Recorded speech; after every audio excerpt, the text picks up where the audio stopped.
यहाँ चाहिँ तामाङ बस्ती यो तल पर्छ। त्यहाँदेखि माथितिर यो चौलागाई, त्यहाँदेखि उता गुरुङ गाउँहरू छ। यो ठुलो गाउँ रहेको छ। यो गाउँ सिद्धिचरण नगरपालिका वार्ड नम्बर 8 अन्तर्गत पर्दछ। यहाँ विभिन्न जातिको तामाङ, गुरुङ, चौलागाई रहेको छ। यो गाउँ एकदम राम्रो छ। यसमा विभिन्न आफ्नो संस्कृतिहरू छ।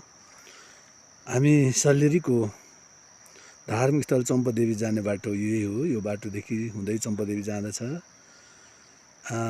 हामी ठ्याक्क सल्लेरीको एउटा सुन्दर बस्ती, मगरहरूको बाहुल्यता भएको बस्ती हामी लकलगी हेर्दैछौँ।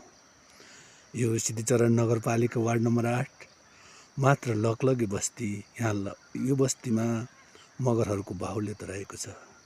यो बस्ती एकदम सुन्दर छ, एकान्त छ। यो बस्ती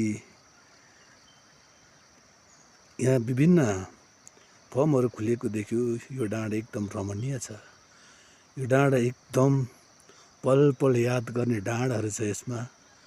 यहाँ 56 सालतिर हामी क्यामेरा लिएर फोटो खिच्न आउँथ्यो यो डाँडातिर।